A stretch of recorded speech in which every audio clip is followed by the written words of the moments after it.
अरे प्रेम विवाह करने वालों के भी प्रेम चलते हैं, लेकिन कुछ वर्षों में कुछ खंडन तो उनके प्रेम में भी आता है। लेकिन ऐसा प्रेमी कौन होगा?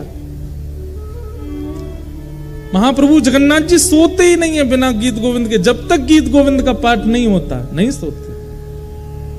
और केवल जगन्नाथ जी नहीं, बद्रीनाथ चले जाओ, वहां पर भी गीत गोविंद का पाठ होता है, द्वारिका में भी गीत गोविंद का पाठ होता है। गीत गोविंद रात में सुनेंगे तभी ठाकुर जी को नींद आती है, तभी सोते हैं, क्योंकि रचयिता जयदेव है। और वो जयदेव हैं कैसे? उन्होंने नियम ले लिया कि मैं एक वृक्ष के नीचे एक रात रहूंगा, अगले दिन दूसरे वृक्ष के नीचे सोते थे। इतना संग्रह भी नहीं किया कि कहीं मैं एक वृक्ष के नीचे 4 दिन रहा तो ऐसा ना हो जाए कि ये वृक्ष और ये स्थान मेरा है। लेकिन महाप्रभु जी को चिंता होती है जयदेव महाप्रभु की। मेरा जयदेव एक वृक्ष के नीचे सोता है, इतनी बड़ी रचना गीत गोविंद करने वाला एक वृक्ष के नीचे सोता है। तभी श्री जगन्नाथ जी ने एक योजना बनाई, और एक सुदेव नाम का ब्राह्मण था। उस सुदेव ब्राह्मण के कोई संतान नहीं थी।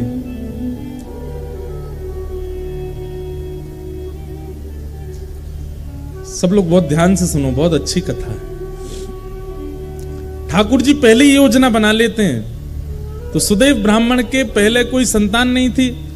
तो सुदेव ब्राह्मण ने जगन्नाथ महाप्रभु से कहा कि भगवान एक संतान का सुख मुझे दीजिए, मैं वचन देता हूं उसकी बाल्यावस्था पूरी हो जाने के बाद जैसे ही वो बालक कुमार अवस्था का होगा मैं आपके चरणों में निवेदित कर दूंगा, वो बालक आपका हो जाएगा। फिर ये मेरा वचन है आपको।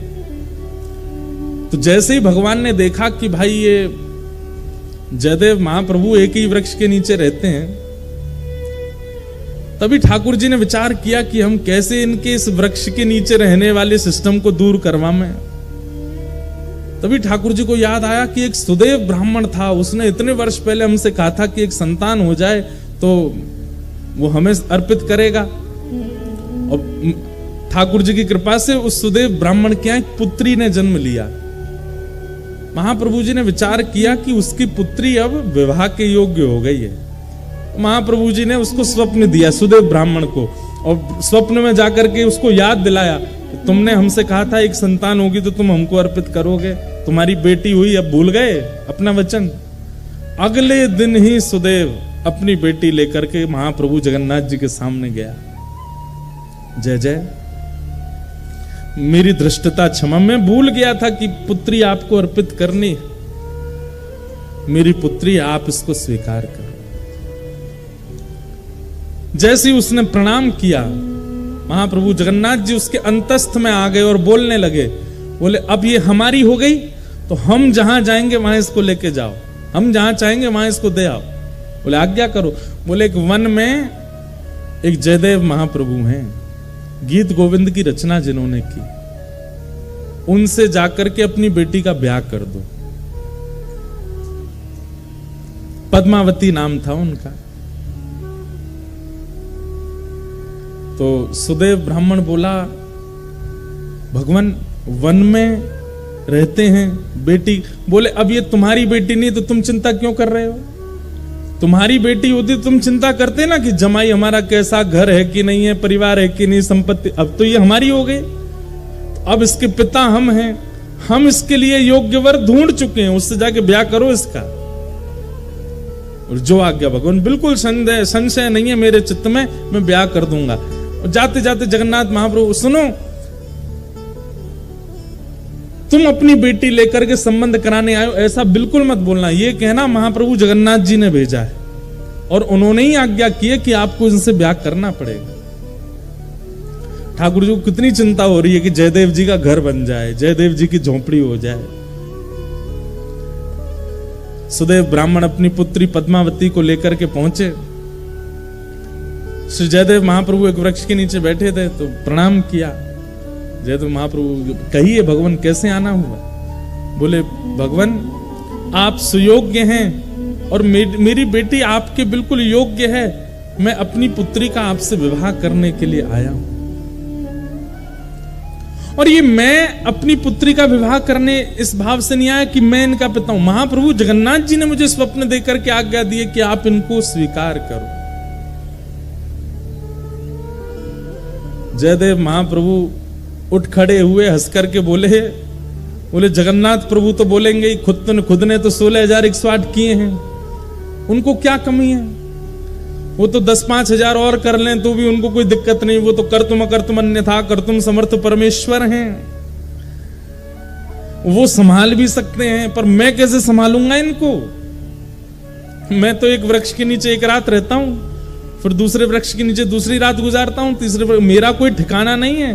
और भाई इनको रखने के लिए तो बहुत व्यवस्थाएं करनी पड़ जाएंगी, मेरे भजन में बाधा हो जाएगी, मेरे चित्त में इतना भाव प्रेम नहीं उमड़ पाएगा फिर ठाकुर जी के प्रति। क्षमा करें महाप्रभु, भले ही जगन्नाथ जी ने इनको भेजा। अब देखो ये अधिकार प्रेमी व्यक्ति को प्राप्त होता है। हम आप होते तो घबरा जाते, ओहो जगन्नाथ जी ने कहा है, फिर तो मानना पड़ेगा, फिर तो करना पड़ेगा, फिर तो स्वीकार होना ही चाहिए। लेकिन जयदेव महाप्रभु इतने जानते हैं ठाकुर जी को, इतना प्रेम है उनका, बोले महाप्रभु जी से कहो कहीं और व्यवस्था देखें इनके लिए, बाकी सारी आज्ञा उनकी स्वीकार है पर ये स्वीकार नहीं है, हम बयान नहीं कर पाएंगे।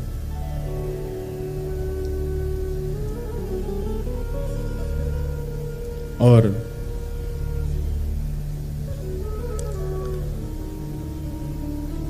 श्री जयदेव महाप्रभु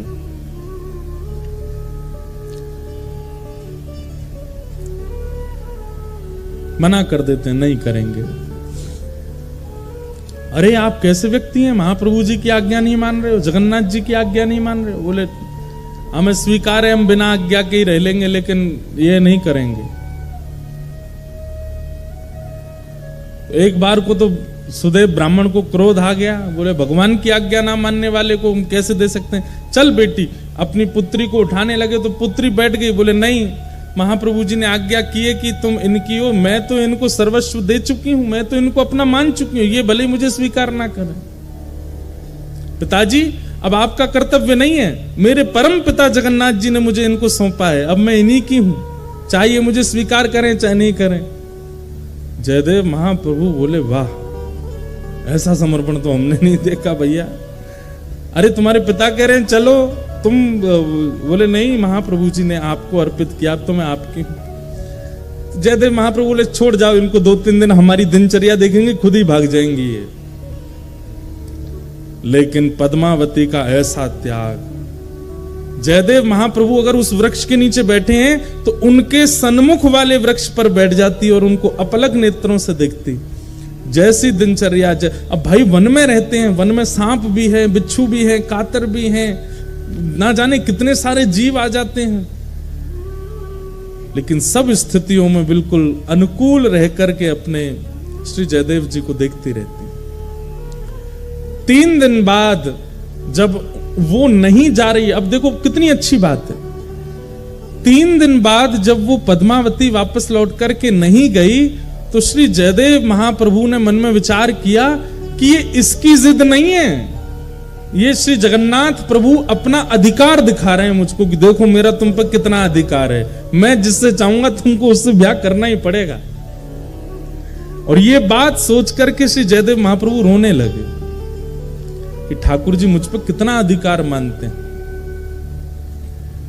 कि मेरे 5 बार मना करने पर भी ये कन्या अपनी स्थान से हिल नहीं रही। इसकी सामर्थ्य नहीं है कि ये वन में रह सके, इसकी सामर्थ्य नहीं है वृक्ष के नीचे रह सके, इसने कहां तपस्या देखी है, लेकिन इसको ये सामर्थ्य कौन प्रदान कर रहा है? महाप्रभु जी। जयदेव महाप्रभु ने जब इसको अधिकार माना कि ये जगन्नाथ जी का अधिकार है मेरे ऊपर, और अधिकार मान करके पद्मावती से कहा मैं तुम्हारा वर्ण करूंगा, चलो।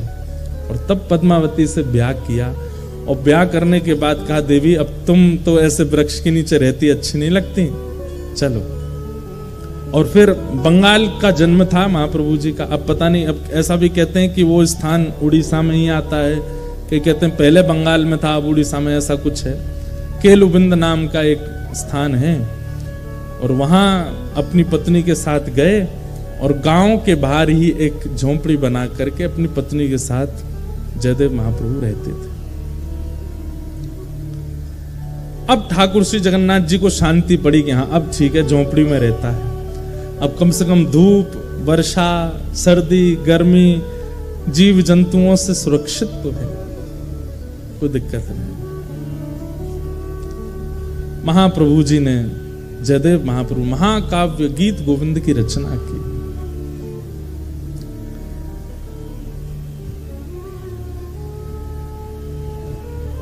और ऐसा कहीं कहीं वर्णन आता है कि जयदेव महाप्रभु बोलते थे और उनकी पत्नी जो पद्मावती थी वो लिखती थी, वो उनसे लिखवाने का क्रिया करते थे।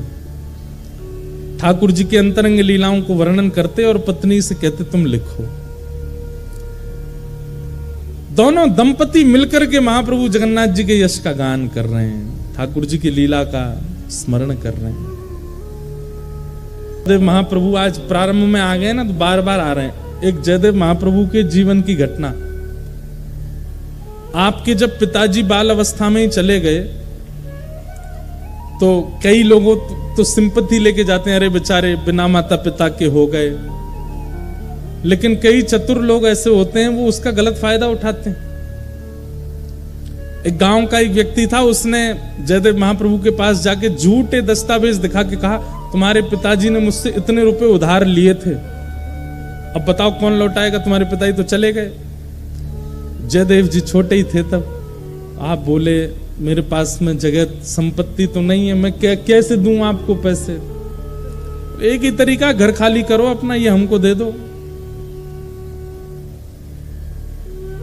जयदेव महाप्रभु हम कहां जाएंगे फिर? बोले अब तुम वो देख लो कहां जाओगे, ये भाई हमको तो पैसा चाहिए हमारा। तो जयदेव महाप्रभु बोले जिसमें शायद ठाकुर जी की इच्छा होगी, और उनका बहुत दिन से मन भी था कि मैं जगन्नाथपुरी जाऊं, तो उन्होंने मन बना लिया कि हम तो महाप्रभु जगन्नाथ जी के पास चले जाएंगे, घर इसको दे देते हैं, पिताजी ले गए होंगे उधार। जैसे ही उन्होंने घर अपना उसके हवाले किया, बोले ले लीजिए भैया इसको, ये आपका है। इतने में ही वो जो व्यक्ति आया था चतुर, उसकी बहन दौड़ी दौड़ी आई और कहा भैया जल्दी चलो। बोले क्यों? हमारे घर में आग लग गई है, पूरा घर जल रहा है, पानी डालने से भी नहीं बुझ रही है, खूब प्रयास करने से भी नहीं बुझ रही है। जयदेव महाप्रभु ने इस बात को सुना तो उस व्यक्ति से पहले महाप्रभु जी दौड़े, और जैसे उसके घर में प्रवेश किया तो कहते हैं महाप्रभु जी के पैर रखते ही अग्निदेव जो रोष में आ गए थे कि तुम जयदेव के साथ ऐसा कैसे कर सकते हो। जयदेव महाप्रभु को देख करके अपने आप अग्नि शांत, बिना किसी प्रयास की अग्नि शांत हो गई। तब उस व्यक्ति को लगा कि भाई ये सामान्य जीव नहीं है। पृथ्वी, जल, अग्नि, वायु और आकाश, ये पंच तत्व ये ठाकुर जी के अधीन है। एक बात कह दें, बुरा नहीं मानिएगा, ठाकुर जी को कभी अगर रोष होता है ना आप पर, तो इन पांचों के जरिए ही बताएंगे। कई बार इन पांचों के ही रूप में ठाकुर जी कई बार अपना रोष प्रकट करते हैं। वैसे ठाकुर जी पे इतना समय नहीं कि वो हम पर रोष करें, ठाकुर जी पे कहां समय है? इतने ब्रह्मांड के नायक, इतने बड़े ब्रह्मांड, उनको हम पता होगा कि ये कोई जीव है, उन पर समय कहां है हम पर रोष करने का। लेकिन फिर भी जब हमारे अपराध बहुत ज्यादा हो जाते हैं तो कभी कभी ठाकुर जी रोष इसी भाव में करते हैं। अब पता क्या होगा, कल मेरे पास में पत्र आएंगे, महाराज जी एक बार हम जल गए थे तो ठाकुर जी गुस्सा हो गए हमसे, महाराज जी एक बार हम डूबते डूबते बचे तो उसका मतलब ठाकुर। अब जो भी हुआ हो, हम उस समय तो सफाई देते देते यही कहेंगे नहीं नहीं इसमें कोई, लेकिन आज हम स्पष्ट बोल रहे हैं, पंच तत्वों से यदि किसी प्रकार की सूक्ष्म हानि होती है उसमें ठाकुर जी का संकेत समझना चाहिए और तुरंत क्षमा मांगनी चाहिए कि नाथ मुझसे अपराध हुआ। और क्या अपराध हुआ? जो नेत्र बंद करने पर अपराध बार बार नेत्रों के आगे घूम रहा हो, समझ जाना यही अपराध है। उसके सुधार के लिए क्या प्रायश्चित हो सकता है, कीजिए।